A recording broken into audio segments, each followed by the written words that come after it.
Hello, hello everyone, and welcome to this live conversation on why Black Lives Matter. We're very happy to have this conversation as we do every week. And today our topic is about healing colorism. So some of you may not be familiar with the meaning of colorism, but basically the definition is the privilege of light-skinned people over dark-skinned people in one ethnic group. So we see colorism in a lot of societies around the world. We see this in post-colonial societies, and how they classify people and give them names sometimes, depending on how light or how dark their skin is. We see this in India with the system of caste, and we see this in East Asia, where basically having a darker skin than your peers is means that you have been working in the field and so are basically poor or coming from poverty. So this is something that touches the world in general. And I think another branch and definition of colorism can be how it can give privilege within an ethnic group to people of light skin, like more job opportunities and more slightly more an increase of representation in the media, for example.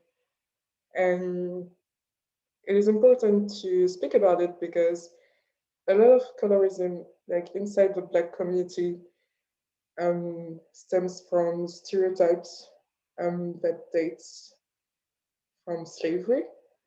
And so I think it is essential to heal this and speak about this at least once. And so, yeah, like my experience with it is that in the Caribbean, names and groups were given to people that were, for example, mixed race or that were children of someone that was already mixed race and a Black person, or someone that was already mixed race and a white person. And so there is really this classification that stayed a little bit and that entered the vocabulary and that people are still using today without realizing that it's a colonial vocabulary. So I wanted to know, what was your experience? Like, you have people from all over the world here, and so I would like to hear, what are your different experiences with colorism?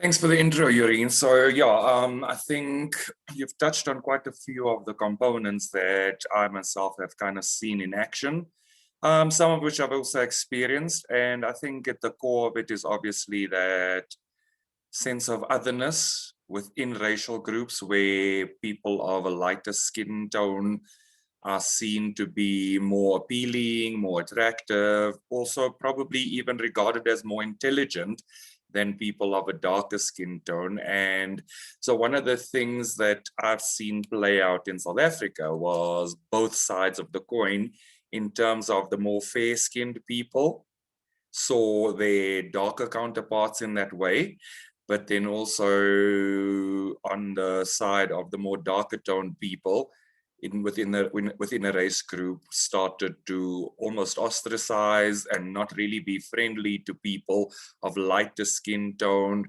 because of the fact that there was the sense that their ancestors had actually betrayed the race by mixing with people of different race groups and different skin tones.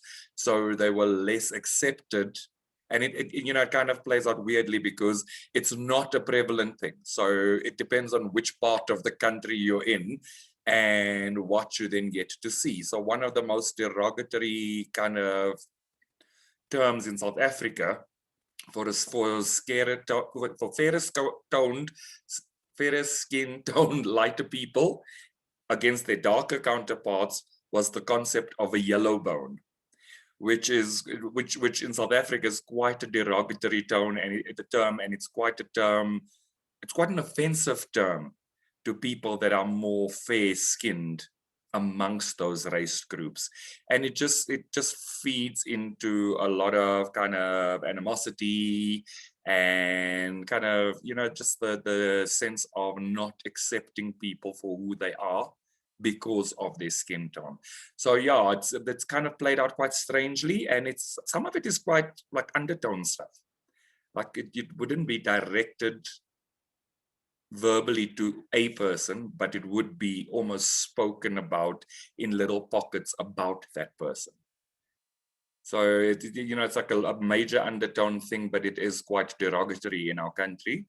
And another thing is obviously just around the use of language and pronunciation and accents and those kind of things. And in South Africa, we've got 11 official languages, which means that there are indigenous mother tongue speakers who do not naturally and normally speak English the way we would perceive it.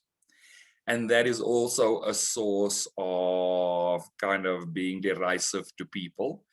And so when somebody's pronunciation is different and things like that, they're also kind of almost outcast amongst their own people, but also amongst people of other races. So it plays out in very strange ways, but it plays out in kind of very undertoned behavior to other people, because we've got a lot of laws around human rights and racism and sexism and ageism and all those other things, and so people might not be as verbal about it, but that does not mean that it doesn't happen.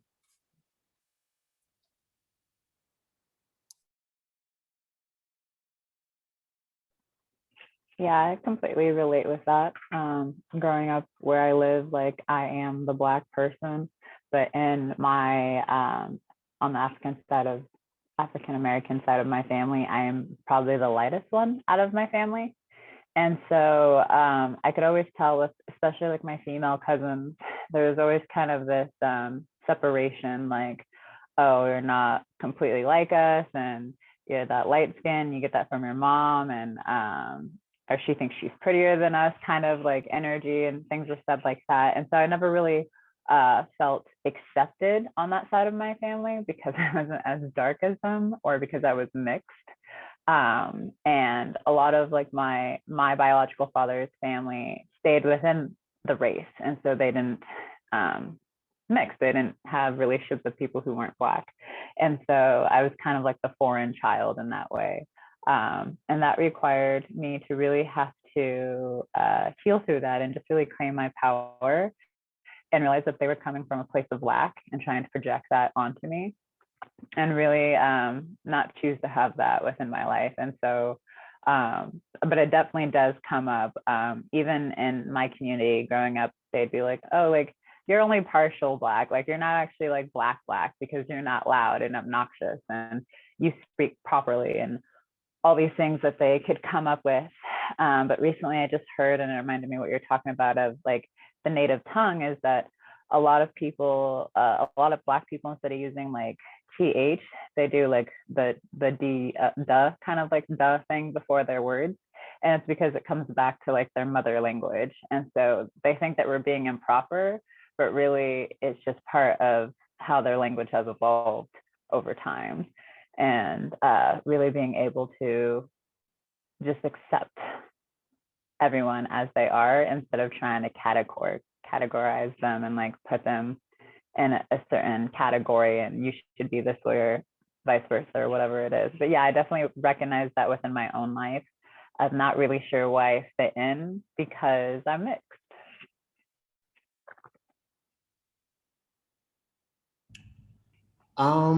I know that there is a little bit of a separation consciousness when it comes to colorism, but I know that it's really really deep when it comes to Black women, because it roots from back in slavery days where, you know, the slave masters would take the fair-skinned women into the house and leave the darker skinned girls on the field.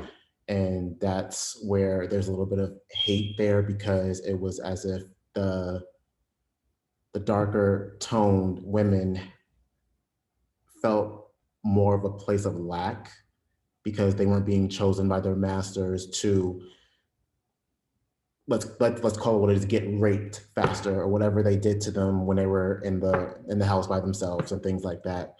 And yeah, so I mean, that's the only knowledge that I know of when it comes to colorism, when it comes to Black women. I can't really speak for Black men though.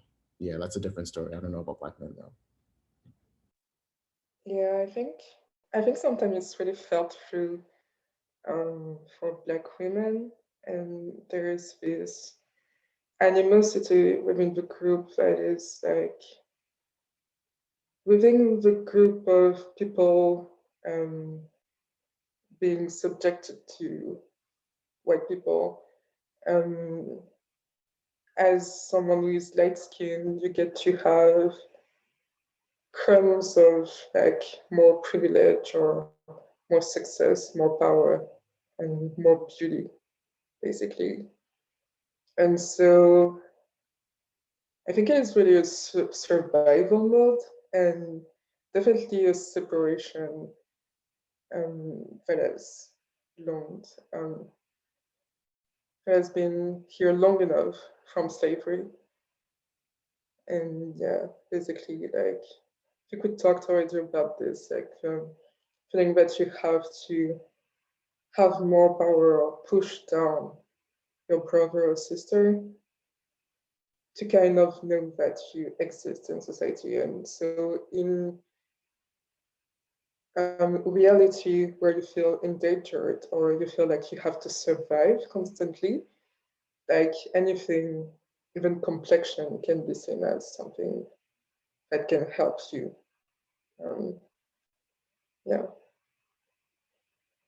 And so I'm feeling like Stasia has something to say. Yeah. Me.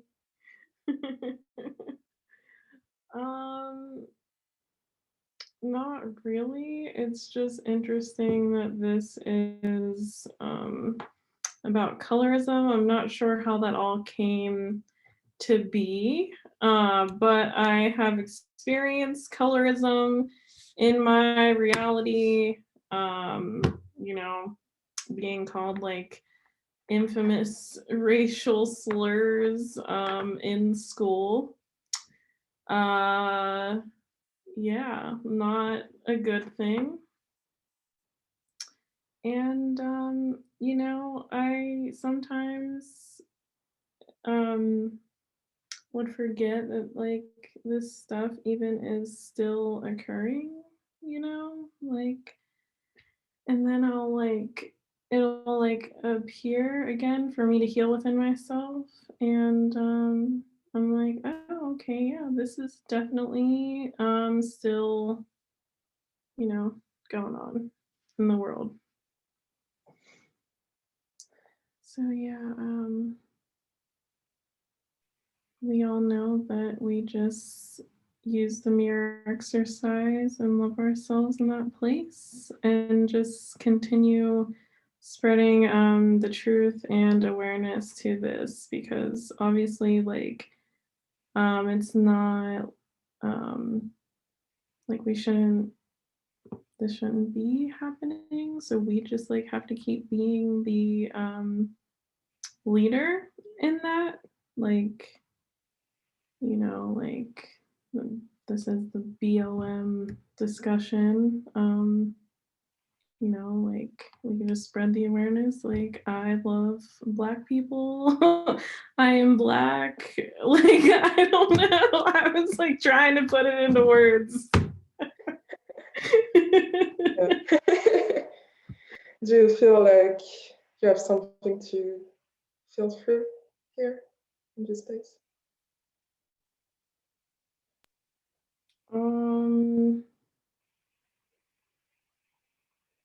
I just don't like to talk in public.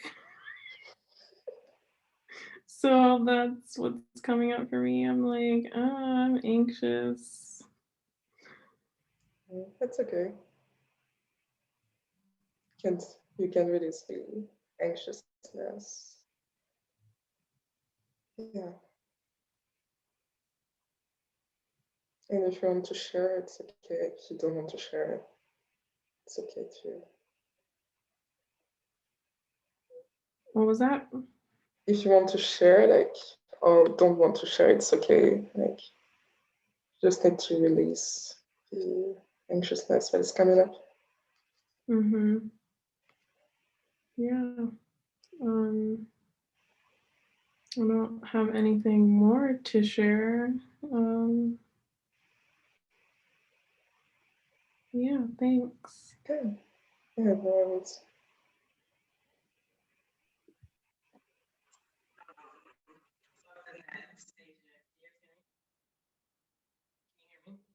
No, your sound is jacked up. Oh.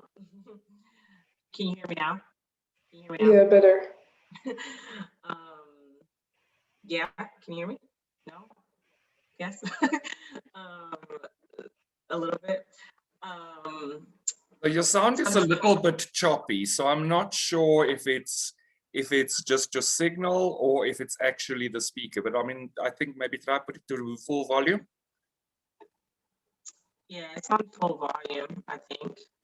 Okay, it is a little bit choppy, but let's try. If we can't really connect, then there's something to heal here. Okay. Let me know what you can or can't hear. Something that Stasia said that is why I'm about to share is she's like, it makes me realize that this still is going on. And so the crux, or like the thing about colorism that like sucks, if you will, is the kind of passing for whiteness, or like white culture. And so like we're all in white supremacy no matter what we look like. We're all in white culture no matter what we look like.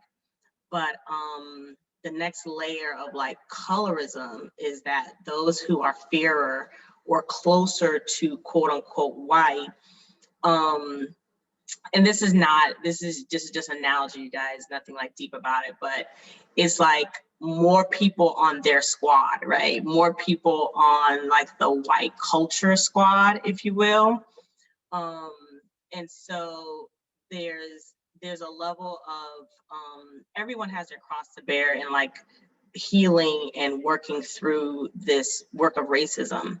And so it's an acknowledgement for those who are fairer and who can quote unquote pass for white, to hold a different level of privilege. Like they hold a different level of privilege than those who are darker skinned, if that makes sense. And so it's an acknowledgement of knowing that that privilege exists as a fairer skinned person, and using that privilege, right, in the same way that we would communicate someone who identifies as white within the culture. And Deji had the nail on the head of like where the root of it, of like kind of where it comes from, because those who were in the house, if you will, you know, whatever the relationship was, it was a relationship, right? Like you overheard conversations, you were in the mix, you got talked to, you may have not got talked to, you know, well or anything like that, but there was a relationship there. And so there was this internal creation of like division, like within us, that was created, that we have to like intentionally combat, right? And it continues to perpetuate in our community because of like where we still are. And so what I invite those of my brothers and sisters who are, who can pass, right? And so I say a question sometimes of like, what do you identify with, right? In terms of racially. And then the next question is, how are you perceived, right? And so someone who's of mixed race and lighter skin might say, I identify as Black, like that's what I choose to identify as. But then the next question for them is like, how are you perceived? And so if you walk into a room and no one had a conversation with you about, you know, your ethnic makeup, how would you be perceived? And if you would be perceived as white or anything that would create quote unquote an alliance with white culture, then that's a level of privilege that you have, that even though you don't identify with that race, you are perceived that way. And so there's a level of responsibility there as well. And so, yeah.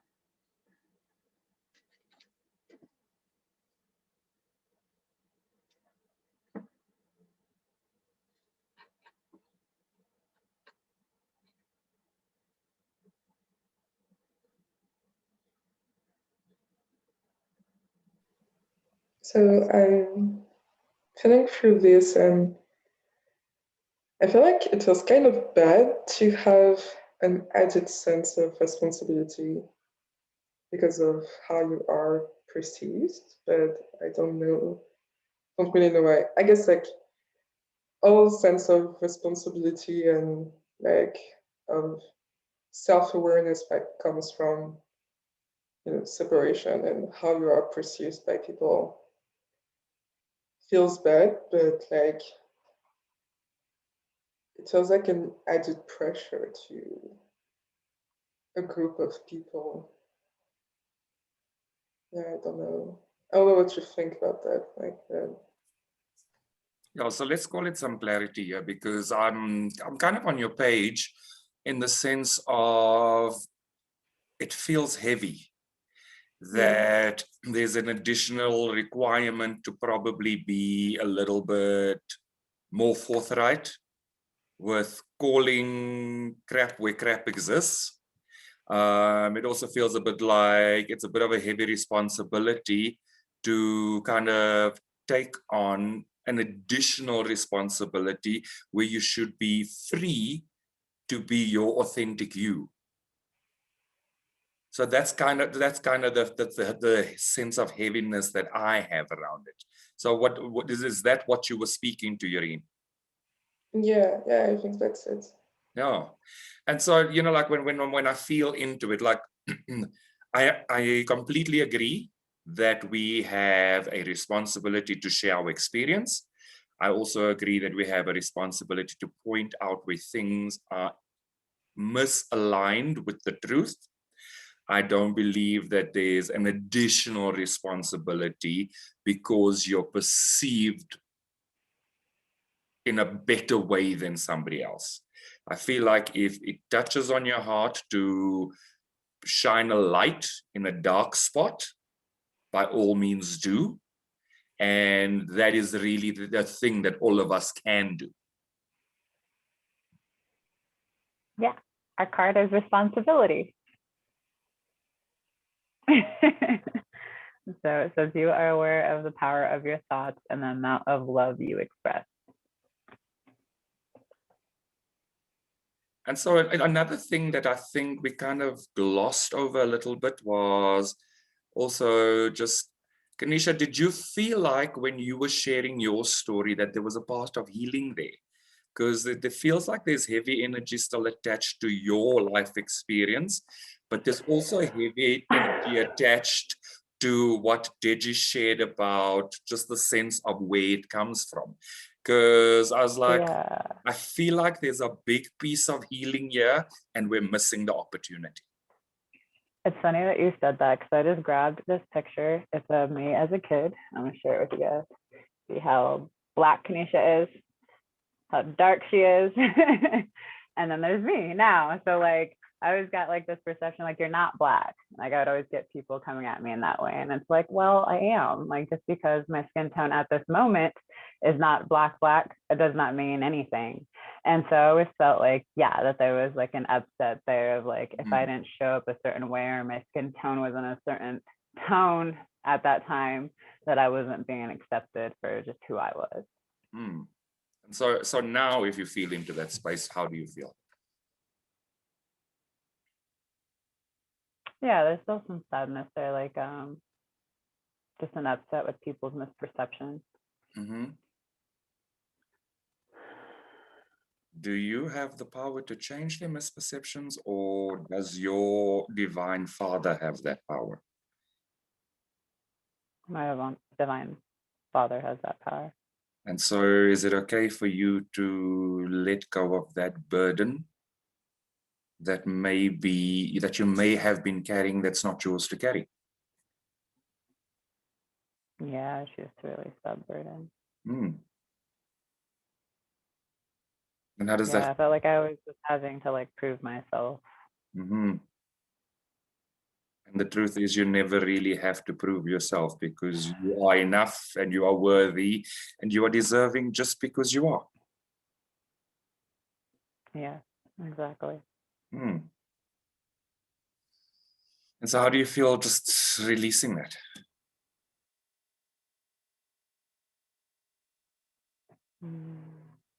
Just like a oneness, like there really isn't any separation between me and my brothers and sisters. It's just this illusion. And how does it feel? Freeing. Can you feel the joy in there and the just peace in there? Yeah. And if you feel deeper into that space, is there anything else that you'd like to allow to surface so that you can release it?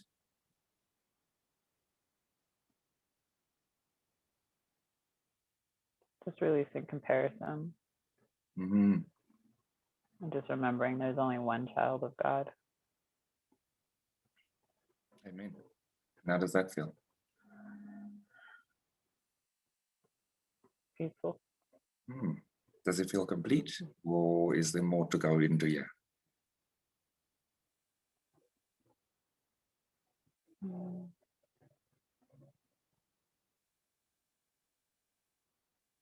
It feels like there's something else here. Would you like to allow that to just surface? Yeah. Let it be an easy process of just allowing the feeling to surface and to come into your awareness.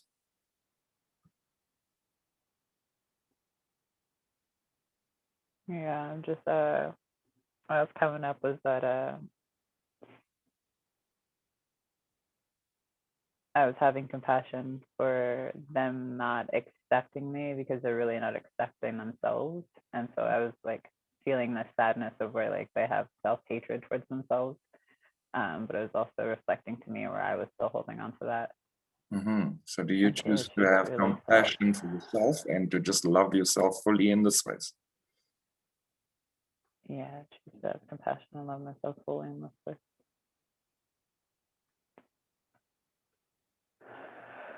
Do you choose to allow your peace to return to you fully? Yeah, I choose to allow my peace to return to me fully. And how does that feel?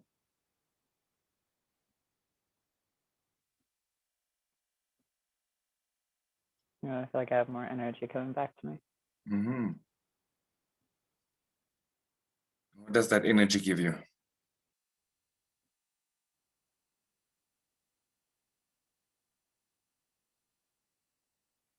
Like life. This gives you more life, more room in your heart to see the oneness with everybody and with God, and to just accept that you may have had the experience, but the experience doesn't define you. The growth you experienced defines you. Yeah, absolutely. How does that feel? That feels complete. Awesome.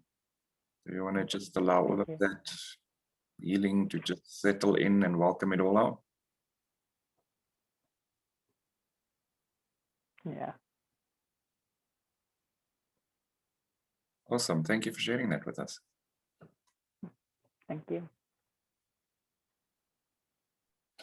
So one of the funny things that you mentioned around the picture that you showed us was when I was born, my picture was completely the opposite. So I looked yellow. So people actually accused my mother in those days, because South Africa was quite in a segregated space. People actually accused my mother of having an affair with a white man. So that was kind of like, my baby pictures don't look like me at all, because I think my skin tone probably settled like after 6 or 9 months, kind of thing. Mm-hmm. Yeah. So, you know, like when I don't have any experience of the stories, but when I hear the stories, it just sounds like such a bizarre thing to have happened. Because like who in their right mind kind of sits and judges a baby's skin tone? Like, that's the Yeah. last thing on your mind at that point. And so, you know, like when I feel into this, it's like, oh, I can release all that shit insanity that people have been sharing stories about with me, right? Absolutely. It's just the way, yeah, the genetics work. Like my oldest was very, very pale and blue eyes. And of course people would joke and be like, that looks nothing like the father, but now they're like identical twins. So you can't really it's just the way it turns out. And he no longer has blue eyes. And so just yeah, just it's really coming back to really just self-acceptance and self-love, and just taking full responsibility of who you are and your piece, and just, yeah, being fully aware of yourself. Yeah, and you know, and it's that feeling for me is like, it doesn't, it actually makes no logical sense. So like even trying to understand it feels like wasted energy, right? Yeah, because it's based on separation, basically. Yeah, I had the same like experience because I'm from a mixed family, and I had this story of like, oh, you were born looking Indian, you know, and then your skin darkened. It's like, yeah, something of, you know, like classification of people from birth. It's like, oh, I don't really care. I don't want to think about that. I don't want to hear the question like, well, how are you? Like, what races are you? Like, from a young age, I just want to live my life because, yeah. So, yeah, it was good to release that judgment, that division from birth. Like, I Yeah, think you we know, can let go. one of the things that has kind of been in my life experience was that my heritage is very mixed. So like in South Africa, we've got like 4 major race groups, which is basically white, colored, which is mixed in all sorts of ways. Then there's African, and then there's Indian. And my heritage is actually colored African and Indian. So like when like people ask me, and I'm like, well, I'm actually my own rainbow nation because there's everything there, right? Because, you know, one of the terms for unification in South Africa was that we are a rainbow nation. And I just like, well, I'm my own rainbow nation because literally I have the full ambit of it. Like I have all the races, and then I have Campbell, which is a Scottish surname, and on my father's side, who's Indian heritage, is a German surname. So it's like, well, you know, like I've got the full bag. That is hilarious, because I was like thinking the same thing. Like we call it over here Heinz 57, and I'm like, I'm Heinz 57. Anisha's cracking up. But it's funny, I have a lot of the similar background as you, Granville. Yeah. You know, and I think that's kind of made it just easier to be a lot more accepting, because literally I could probably choose any components of any of those racial groups and incorporate them into my life and create my own fabulous tapestry, right? Hell yeah. Oh, We're our own rainbow nations. Yeah. Yeah. Yeah, it was basically the same, like having 4 ethnic groups in my family, and like 4 grandparents that were like each like white, Native American, Indian, black, and so and black from different like origins, like slavery, and also but like really like young immigration. And so it's like a telltale sign of a lot of people are mixed, and it just doesn't matter today. Like, be proud of your heritage, but not to the point where it has to weigh on yourself and on your life and on how you define yourself. And I think it's pretty badass, like to say, like, even from a young age, like, I don't know, and I don't care, or maybe I care, but not to the point where I want to be classified, like, and I just want to live and be my own culture and be my unique self.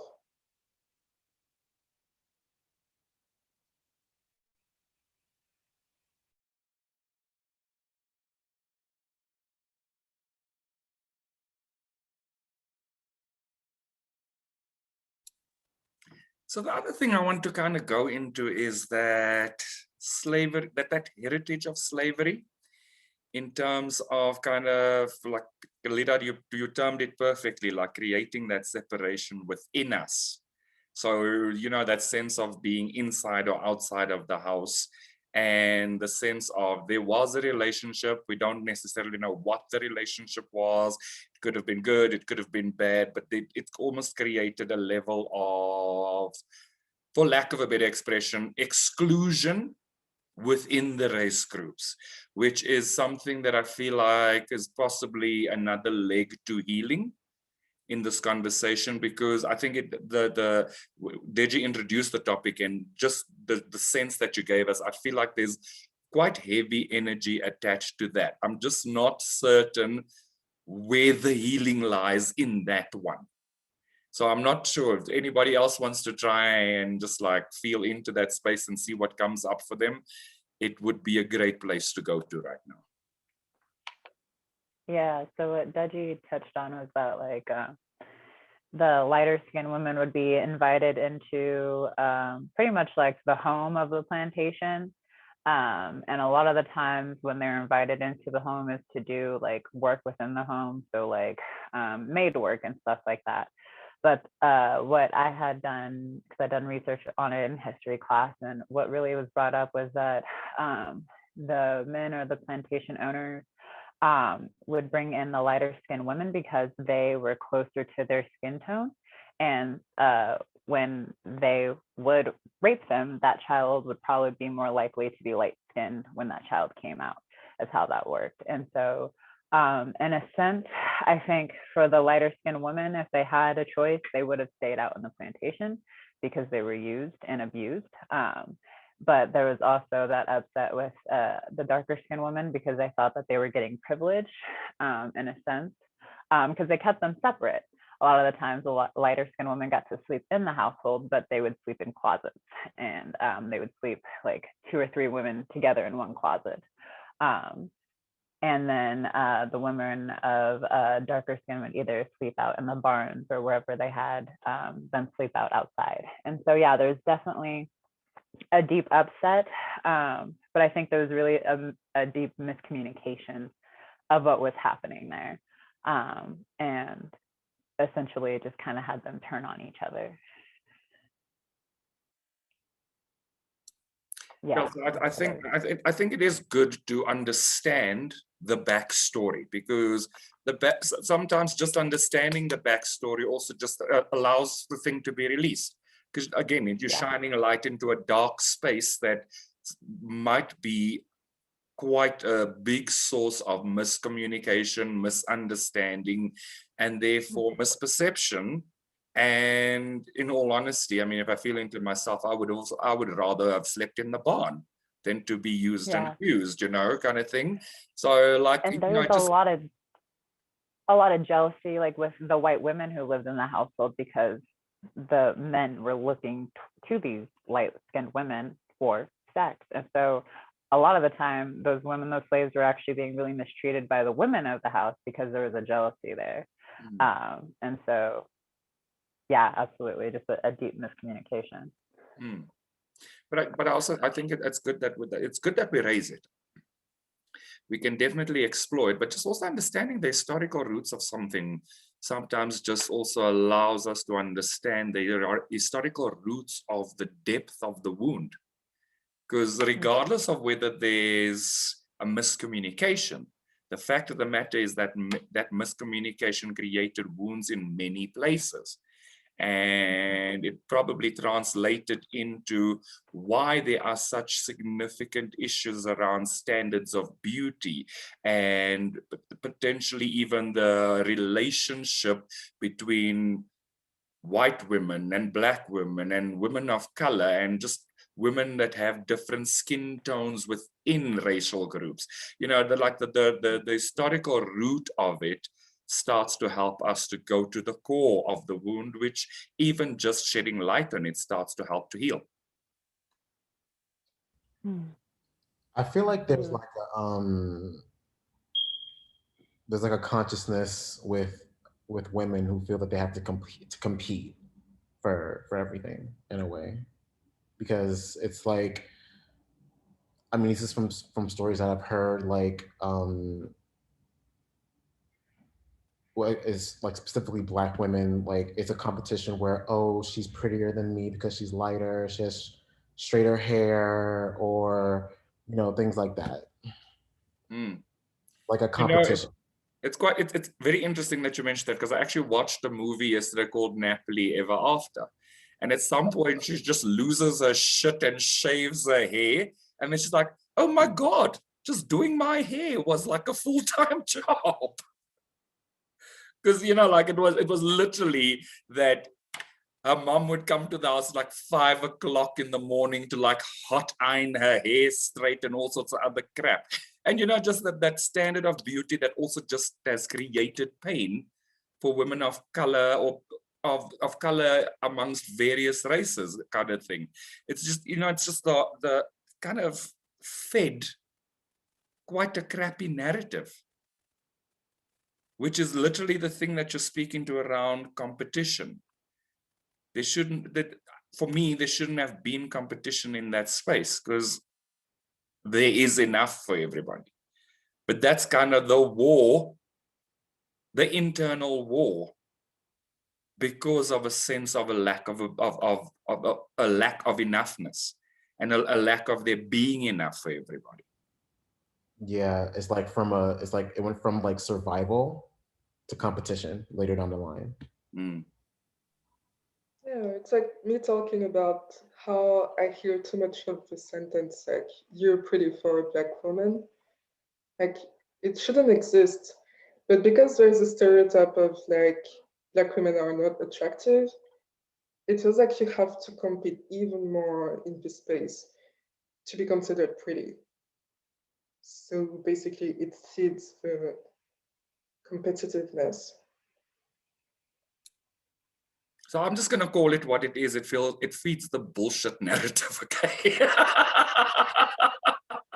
So yeah, I just want to kind of ask you, how do you feel when you hear shit like this? And if you like healed through this, or is there a part of you that still kind of wants to go deeper with your healing here?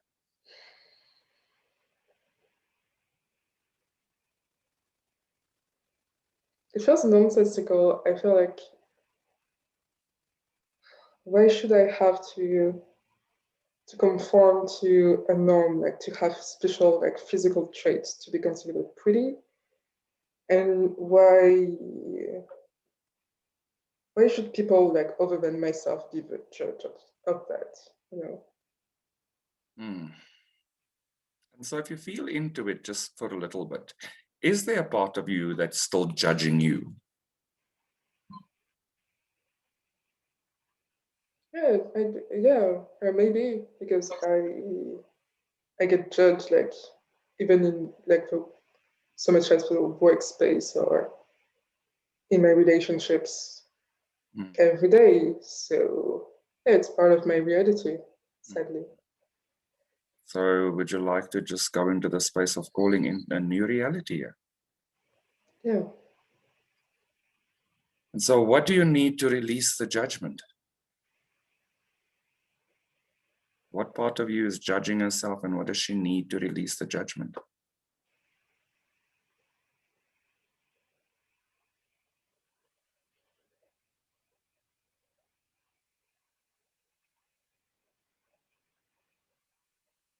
Mm. I feel like there is a part of me that kind of gives it a shit still about what people say. So she needs to know that she's enough.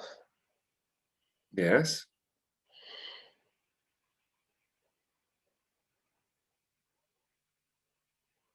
And what makes her enough?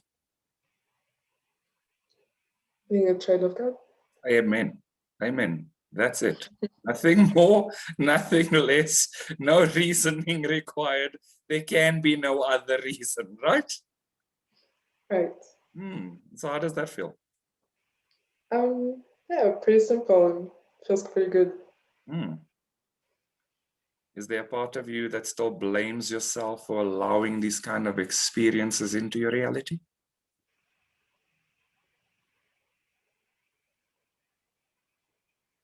Yeah, I guess sometimes it still hurts. Can you allow yourself to just let go of the blame and love yourself in that space?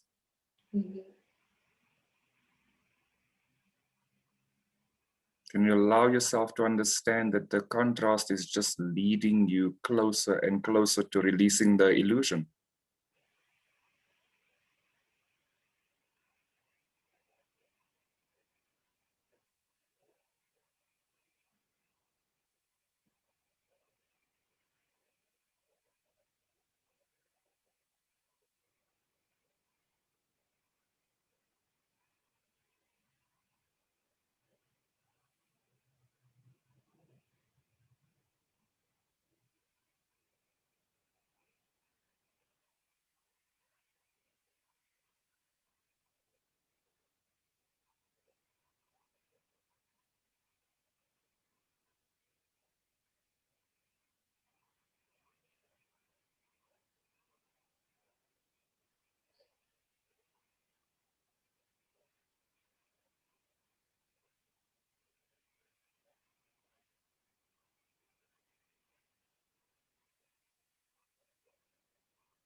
How are you feeling now? I feel much better. I sense greater lightness because we did that piece of healing. I'm just wanting to check if you feel like it's complete or if there's more here. No, I feel this too. It just feels good to be with God in that space.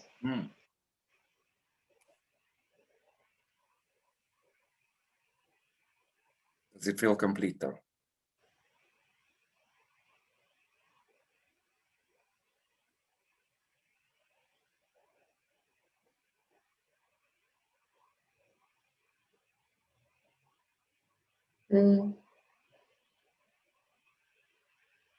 Don't look for an upset that's not there. Just feel into your piece and let the next thing surface if it needs to. No, I'm just having like a memory of myself as a little child and like looking mixed and just being like in between groups that didn't want to accept me fully. So did that little girl almost have a feeling of not completely belonging? Yeah. But is that true? No, not true. Not true at all. What does that little girl need to know that she completely belongs?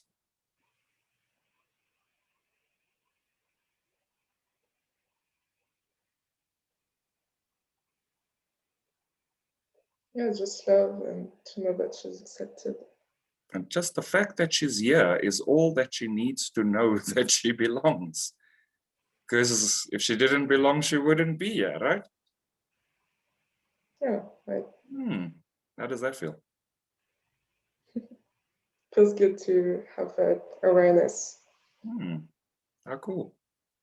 How are you feeling right now? I feel complete.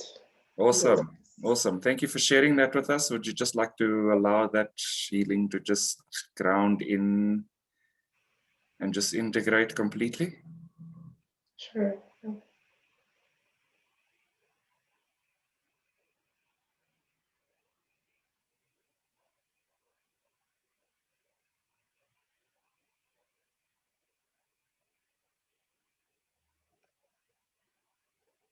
Thank you. Thank you. So how's everybody else feeling? Where are we tracking? I wanted to share something that I've been like realizing.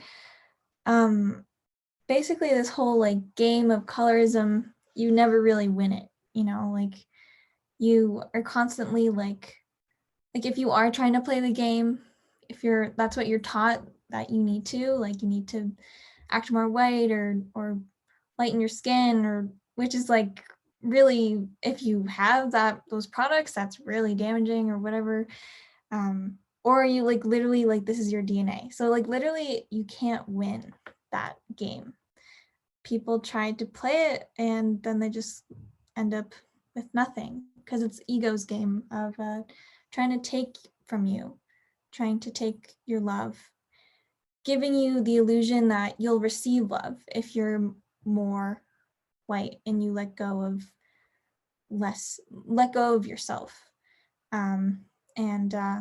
Yeah, that's just something we can let go of. And that's, you know, I was also reminded of, it's really nice that we have twin flames for, to show us like that there's someone created for us to love us completely and unconditionally. No matter what we look like, if we're, successful or not, they show us that we are beautiful, we are successful, we are divine. And that's just like where we must focus, is like our divinity. Not on this all like external stuff. Because you may experience barriers and more upsets if you are maybe darker skinned, but that doesn't mean that you're not divine and that you can't overcome those barriers. So yeah.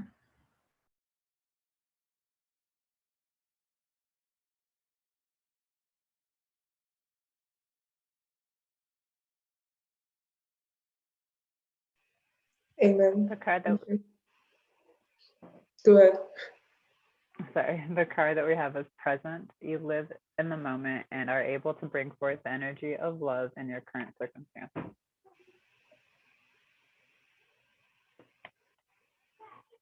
Awesome. Yeah, I just remembered that Morgan wanted to speak about maybe Michael Jackson and his history with lightening his skin.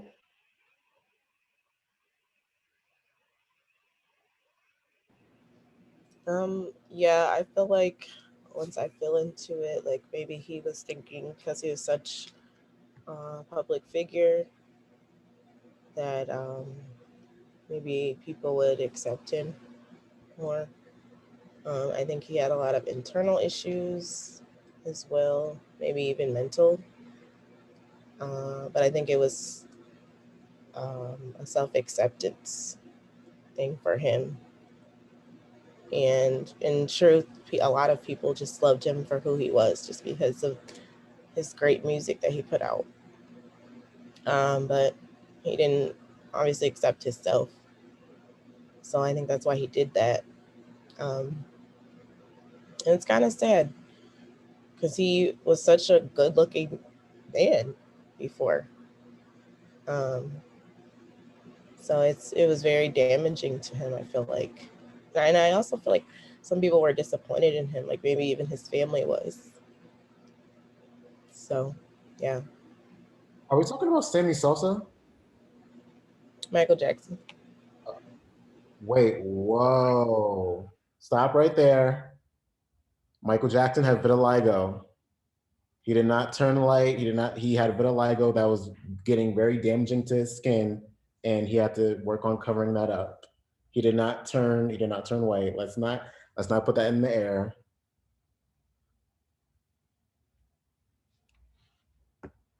No, that's my idol. I'm sorry, I got passionate for a second. That's my idol. Well, I gotta clear that.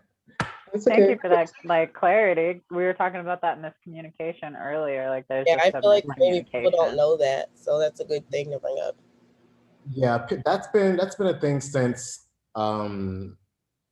like the 80s, but he cleared that in a 1992 interview with Oprah. He said he had vitiligo, and it started happening since he was 23, and it just got worse over the years, and he had to work on covering it up, and then it just got worse and worse, especially with the medication that he was taking, and he just became a lighter color to cover up the blotches. Because if you know about his autopsy, you see that he had vitiligo as well. And there's also photos of him without makeup on his hand. You can see dark spots all over his hands and his chest. Yeah. So yeah. Like, I mean, a lot of celebrities really use like skin lightener to kind of unify their skin tone. So No, it was just foundation. yeah. It was foundation. It's the foundation.